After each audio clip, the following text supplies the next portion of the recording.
Hey guys, Travis with Fit Warehouse coming back at you again.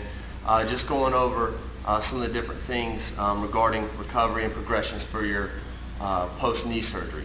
Again, I gave a video not so long ago just kind of giving you a quick overview and testimonial about my experiences and how I was going to bring you some videos updating and progressing you through the things that I did to accelerate my recovery onto the playing field and back onto onto the gym, the things that I really love to do. It's one of a couple things that you have to know right off the bat. Most of you that have contacted me are already getting ready to start your recovery phase. You've already had your surgery. I'm going to assume that you've had a good surgeon. So I think the points that I want to make here are, one, if you haven't had a surgery, okay, you want to research your surgeons out. I know there's some things that come into play. You may have to go by your parents' insurance. You may have to go by where you live. There's some different things that come into to play in regards to selecting what surgeon and what orthopedist that you're going to use. On top of that, once selecting one and finding one that's performed thousands of those procedures, you want to look for, hey, do they have athletes that had this type of injury when they performed it? Did they go back onto the field and have the same type of success? Did they go on to the next level? Did the college athlete come back? Did that professional athlete, did they come back and stay in the league? Again, there's a lot of variables, but if athletes were coming back and they continuously perform this, then that surgeon or that type of procedure that's being performed has some type of validity to it. Another thing too is you owe it to yourself that you research as much as you possibly can. Just because your name doesn't have MD behind it, or just because you didn't go to school through the medical field or whatever it may be, or have some type of knowledge of that matter, the fact that you either Googled this video or researched this video shows that you're out there looking. So you want to continuously search for the best information and put that information together and formulate an opinion of your own. And then when you go to talk to a doctor, you are knowledgeable, you do understand what it is that he's telling you is going on for your recovery process, for the rehab progressions up front, for your physical therapist, things like that.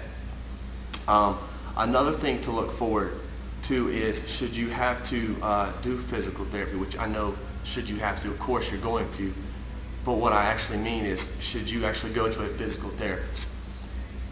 This is not pulling, tooting my own horn. I did not see a physical therapist for my knee. I had a friend who's a physical therapist. He kind of gave me some pointers here and there, but actually as far as scheduled visits and going to an office, I never went. I did everything on my own.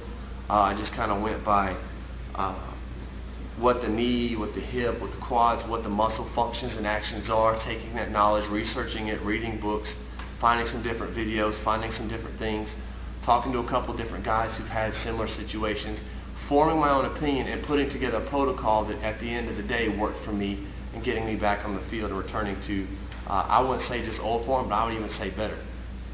So you want to make sure that just like you research your surgeon, you want to research that physical therapist and the protocols that they use.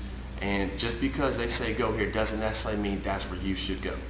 Another thing to keep in mind too is, and this is starting to get nitty-gritty, but again, if you're the athlete, it's going to be very, very important what you put into your body.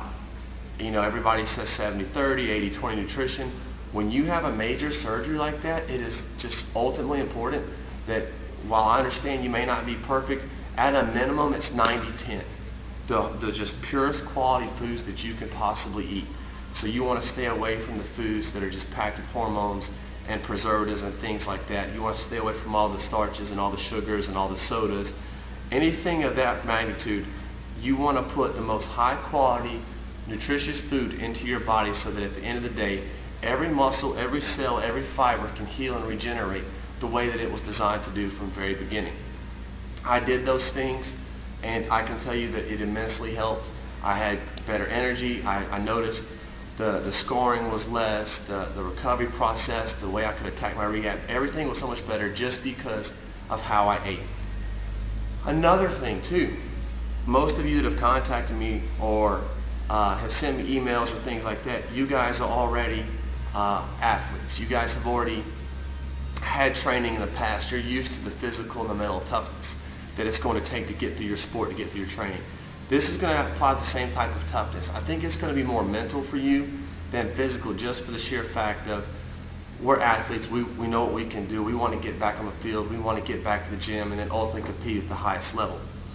While that's a good thing to have, at the same time, you've still got to be patient. You've still got to let the joint itself heal. You've got to be aggressive, but yet patient.